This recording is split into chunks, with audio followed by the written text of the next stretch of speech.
The Holy Gospel according to Matthew, the 6th chapter. Glory to you, O Lord. Jesus said to the disciples, "Beware of practicing your piety before others in order to be seen by them, for then you have no reward from your Father in heaven. So whenever you give alms, do not sound a trumpet before you, as the hypocrites do in the synagogues and in the streets, so that they may be praised by others. Truly, I tell you, they have received their reward. But when you give alms, do not let your left hand know what your right hand is doing, so that your alms may be done in secret. And your Father who sees in secret will reward you. And whenever you pray, do not be like the hypocrites, for they love to stand and pray in the synagogues and at the street corners, so that they may be seen by others. Truly, I tell you, they have received their reward. But whenever you pray, go into your room and shut the door and pray to your Father who is in secret. And your Father who sees in secret will reward you. And whenever you fast, do not look dismal like the hypocrites, for they disfigure their faces so as to show others that they are fasting. Truly, I tell you, they have received their reward. But when you fast, put oil on your head and wash your face, so that your fasting may be seen not by others, but by your Father who is in secret. And your Father who sees in secret will reward you. Do not store up for yourselves treasures on earth, where moth and rust consume, and where thieves break in and steal. But store up for yourselves treasures in heaven, where neither moth nor rust consumes, and where thieves do not break in and steal. For where your treasure is, there your heart will be also." The Gospel of the Lord. Praise to you, O Christ.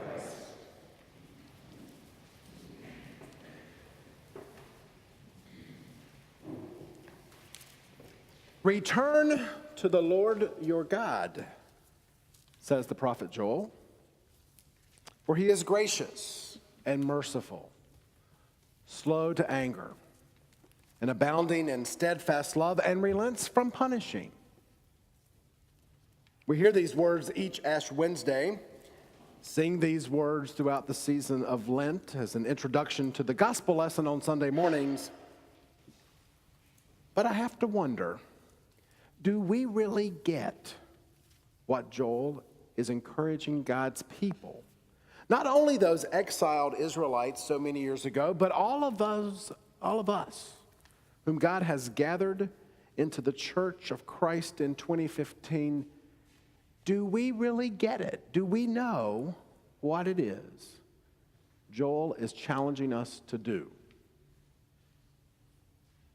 Return to the Lord your God. Now, for many of us, we may feel a little discombobulated with Joel's proclamation, for after all, the past is the past. We can't rewrite it. We can't change it. It is a reality from which we cannot escape. The past is, kind of using one of my favorite phrases, it is what it is. And if it is what it is, if we can't change it, then why bother? Joel's talking to a community which has hit rock bottom. God's treasured possession, claimed and set apart from all of God's people, so that the world would know that God is God, are now living in exile in a foreign land. Gone are their glory days. Gone are the moments of blessed happiness living in God's promised land. Everything, homes and fields and herds, even God's house. Solomon's temple that was built so that God would have a place to abide. Everything is gone.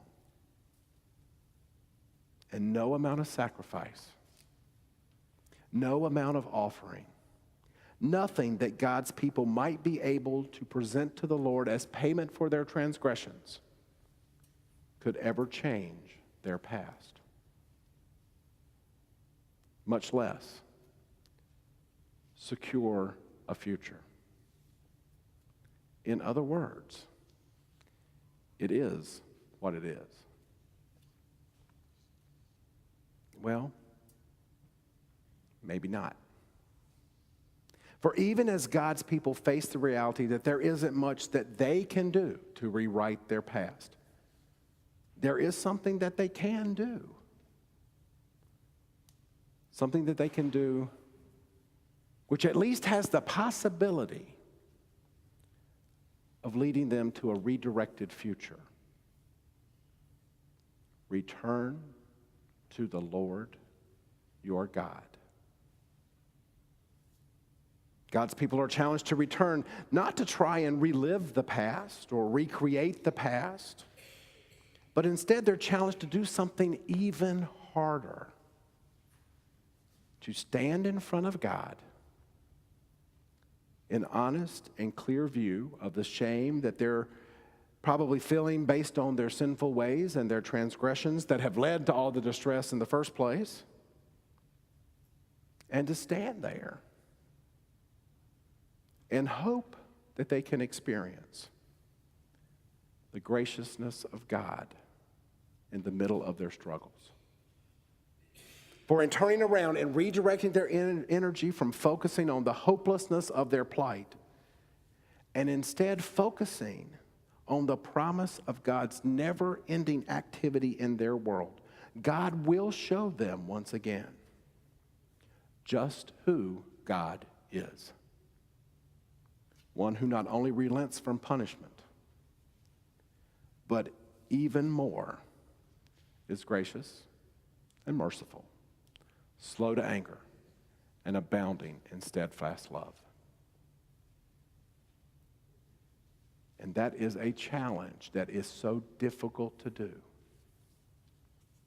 Because in order to turn around and see this graciousness of God, we're forced to take off the mask of self-righteous hypocrisy, those masks that Matthew's Jesus warns us about hiding behind, and instead stand naked in front of God and admit that we are in fact sinful, self-centered people. That we haven't loved God with our whole heart, although we've been pretty good at loving God when it's convenient. That we haven't loved our neighbors as ourselves, although we've been pretty good at loving neighbors who look like us, who come across as hardworking, who might even be able to repay our love and allegiance with the same for us. Returning is scary. For in our returning, we're led to stand in front of a mirror, to honestly see ourselves as we are. In a few minutes, all covered with ash dust, with a dismal sounding death sentence ringing in our ears. Remember that you are dust, and to dust you shall return. And as scary as returning might be, returning is the only place we have hope. For as we return, as we give alms, and as we pray, and as we fast, whatever spiritual discipline in which we might engage during these next 40 days of Lent, we are promised that God will not only notice, but in fact, God is waiting to greet us, to forgive us yet again. And then we'll go about working in us to redirect our hearts. All because God is God. The very foundation of our faith and trust, revealed to us not solely through God's wrath, not solely through God's punishment, but instead through God's graciousness and mercy, his slowness to anger, and a steadfast love that is beyond measure.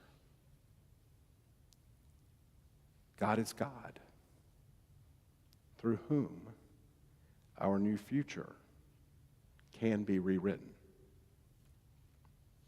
Thanks be to God.